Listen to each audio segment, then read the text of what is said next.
Hello મિત્રો, જય શ્રી કૃષ્ણ. આપ સૌનું સ્વાગત કરું છું મારા ચેનલની અંદર. આશા છે બધા મજામાં હશો. કેનેડા તરફથી જે અત્યારે બ્રેકિંગ ન્યૂઝ આવી રહ્યા છે, માર્ક કાર્ની જે અત્યારે નવા પીએમ બન્યા ત્યારબાદ એમણે જે મિનિસ્ટ્રી ચેન્જ કરી એ મુજબ જો માર્ક મિલર જે છે એ હવે ઇમિગ્રેશન મિનિસ્ટર નથી રહ્યા. એમની જગ્યાએ રિપ્લેસ કરી દેવામાં આવ્યા છે અને નવી ટીમ એટલે કે જે ઇમિગ્રેશનની હવે નવી કમાન જે સંભાળશે એ રેચલ બેનદયાન છે. આમની અંડરમાં હવેથી ઇમિગ્રેશન પોલિસીસ બધું ડિસિઝન લેશે અથવા ઇમિગ્રેશન પોલિસી જે છે એ ડિઝાઇન થશે. હવે તો કે આની અંદર મેઇનલી આ ન્યૂઝ બી તમારા સુધી તો ઘણા ટાઈમથી પહોંચ્યા હશે, પરંતુ આની અંદર એક મેઇન વસ્તુ એ છે કે આની ભારતીય વિદ્યાર્થીઓ પર શું અસર થશે અથવા તો ત્યાં આગળ રહેલા જે લોકો વેઇટ કરી રહ્યા છે પીઆરના, ટેમ્પરરી રેસિડન્સના, એ લોકો પર શું અસર થશે, કારણ કે આની અસર સીધી ઇમિગ્રેશન પોલિસી ઉપર થશે. હવેથી કેવું છે કે જે માર્ક મિલર જે નવા પ્રોગ્રામ ડિઝાઇન કરીને ગયા હતા, જેમાં કદાચ આપણે હું તમને કહું કે 31મી માર્ચ જ તે એક હોમ કેરનો પ્રોગ્રામ બી ઓપન થવાનો છે, જેમાં 2750 લોકો લેવાના છે. એમાં અલ્ટિમેટલી જો 150નું કેપિંગ આપણે વાત કરીએ તો 2500 એવા લોકો છે કે જે બહારથી એટલે કે અબ્રોડથી લેવાના છે. પ્લસ માર્ક મિલર નવી પોલિસી ડિઝાઇન કરી હતી.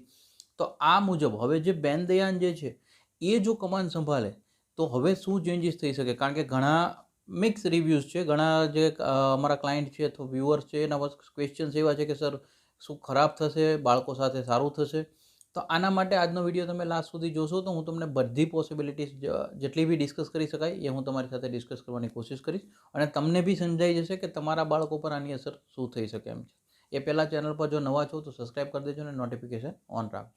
જે માર્ક કાર્ની જે એમની નવી ટીમમાં જે મેઇન બેનદયાન જે છે, જે ન્યૂ ઇમિગ્રેશન મિનિસ્ટર તરીકે હવે ડિક્લેર કરવામાં આવ્યા છે, એ જે આઈઆરસીસીની પોલિસી સંભાળવાના છે, ઇમિગ્રેશન પોલિસીનું જે હેન્ડલિંગ કરવાના છે, આમનું આપણે જો એક પહેલાં તો બેકગ્રાઉન્ડ જોઈએ કે ટેકનિકલી એક સારી વાત એ કહેવાય કે એ આની પહેલાં deputy prime minister and minister of finance, minister of tourism, associate minister of finance, minister of small business, export promotion and international trade, આ રીતની જે પોતાની ડ્યુટીઝ છે એ ઓલરેડી પહેલાં નિભાવી ચૂક્યા છે. આના કારણે એક વસ્તુ એવી થઈ શકે કે ઇકોનોમિકલી જે ટેકનિકલી જે એમનું નોલેજ હોય એ આ બાબતને લગતું વધારે હોઈ શકે. પ્લસ એમને એ વસ્તુની ખબર છે કે એક ઇમિગ્રન્ટ એટલે કે કન્ટ્રીમાં આવતો એક વિદ્યાર્થી છે, એ પોતે સ્ટડી કરે, ત્યારબાદ વર્ક કરે, ત્યારબાદ એ પીઆર થાય તો એનો બેનિફિટ્સ કેટલો હોય, ડાયરેક્ટ પીઆરવાળાનો બેનિફિટ્સ કેટલો હોય, આ બધાનો જે નોલેજ છે એ કદાચ વધારે એમને હેલ્પફુલ થઈ શકે. એક આના કારણેથી એવું છે કે જે બાળકો બી ભણવા જશે અથવા પ્રોપર વે પર જશે એના માટે એક સારું અથવા પોઝિટિવ થઈ શકે એવી વાત છે. બીજી વસ્તુ, જ્યારે માર્ક કાર્ની એમની જે ન્યૂ પોલિસી ડિઝાઇન કરી હતી એનું અનાઉન્સમેન્ટ જે કર્યું હતું એ અનાઉન્સમેન્ટમાં બી એક વસ્તુ હતી કે ટેમ્પરરી રેસિડન્સ તરીકે જે છે એ લોકોને પીઆર આપવાની પ્રાયોરિટી વધારવી જોઈએ. બિકોઝ આજે ઓબ્વિયસ છે કે એક જનરલ, હું તમને એક એક્ઝામ્પલ બી આપું કે આપણે ભારતની અંદર જ તે કોઈ કારીગરો હોય તો માનો કે કોઈનું રેસ્ટોરન્ટ છે અને એની અંદર નેપાળથી 4-5 કારીગરો આવ્યા છે, તો એ એવું નહીં વિચારે કે દર વર્ષે હું નેપાળથી નવા કારીગર લઈને અહીંયા આગળ લઈ આવું. એ એવું વિચારશે કે જે મારા કારીગરો છે એમને જ સાચું, કદાચ પગારમાં પ્રમોશન આપવું પડે, એમને વર્ક પરમિટ અપાવવી પડે, તો એ એમની પ્રાયોરિટી વધારે પ્રિફર કરશે, નહીં કે નવા ઇમિગ્રન્ટની. તો આના ઉપરથી એક સીધી જ વસ્તુ એવી છે કે જે લોકો અત્યારે પીઆરનો વેઇટ કરી રહ્યા છે, જેમની વર્ક પરમિટ એક્સટેન્શનની ફાઇલો મૂકેલી છે વેઇટ કરે, એમના માટે એક સારી વસ્તુ કહી શકાય. આ સાથે જ તે જે આ ન્યૂ ઇમિગ્રેશન પોલિસી છે, પ્લસ આની સાથે ન્યૂ ઇમિગ્રેશન મિનિસ્ટર અને જે નવા પીએમ છે, જેમાં જસ્ટિન ટુડો પછી જે અત્યારે છે માર્ક કાર્ની, એમણે બી જે અનાઉન્સમેન્ટ કર્યા છે એ મુજબની જો આપણે પોલિસી કહીએ તો કયા એમના અનાઉન્સમેન્ટ છે, તો ક્યાં ફોકસ ઇમિગ્રેશન કરી રહ્યું છે એ આપણે ખાસ જોવું જોઈએ. એ આપણે આગળ જોઈ લઈએ. તો કે જો આ પોલિસીની જો આપણે વાત કરીએ કે એમણે જે એક પ્રેસ કોન્ફરન્સની અંદર જે માહિતી આપી હતી એના ઉપરથી જો આપણે લઈએ તો એમણે વાત કરી હતી કેપ ઓન ઇમિગ્રેશન, એટલે કે ઇમિગ્રેશન કેપની એક તો એ સપોર્ટ કરી રહ્યા છે.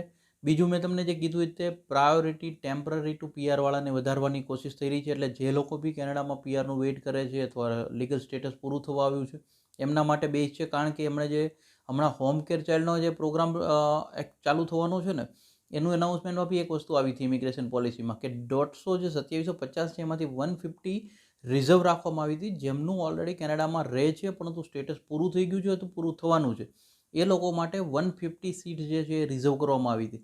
એનો મતલબ છે કે હવે જે કેનેડામાં રહી રહ્યા છે એના માટે એક પ્રાયોરિટી વધી શકે એમ છે. બીજું છે એડમિશન નંબર ટેમ્પરરી ફોરેન વર્કર્સના, એના ઉપર ફોકસ થાય. હાઉસિંગ ક્રાઇસિસનું ફોકસ કરવાની અમને વાત કરી હતી. અને ઇમિગ્રેશનનો જે રોલ છે કેનેડાના સિટીઝનશીપમાં કેટલો કઈ રીતે ભોગવે છે એના ઉપર ધ્યાન દેવાની એમણે વાત કરી હતી. આ ઉપરથી એક વસ્તુ કેવું ખબર પડે કે જે ન્યૂ પ્રાઇમ મિનિસ્ટર છે પ્લસ જે નવા ઇમિગ્રેશન મિનિસ્ટર છે, આમની જે ન્યૂ પોલિસી ડિઝાઇન થશે એ એકચ્યુઅલી એવું છે કે લગભગ જે જૂની પોલિસી માર્ક મિલરની જે ડિઝાઇન કરેલી હતી એની અંદર નાના મોટા ચેન્જીસ સાથે પરંતુ પ્રોપર વે પર ચાલી શકે એ રીતના છે, જેમાં જુગાડોવાળાને પ્રોબ્લેમ થઈ શકે પરંતુ જેના બાળકો જેન્યુઅલ છે એમના માટે કોઈ હેડેક લેવાની જરૂર પડી ના શકે એવું દેખાઈ રહ્યું છે અત્યારે. આ એક મેં મારો ઓપિનિયન શેર કર્યો છે. તમને આની રિગાર્ડિંગ શું કહેવા માગો છો? તો તમને શું લાગે છે કે હવે નવું શું થશે? તો તમે જરૂરથી કોમેન્ટ કરી શકો છો અને મેક્સિમમ લોકો સુધી સ્પ્રેડ કરવાનું ના ભૂલતા, because spread education, support education. આપણે ઓલવેઝ એજ્યુકેશનને સપોર્ટ કરતા રહીએ. Thank you so much. જય હિન્દ, જય ભારત.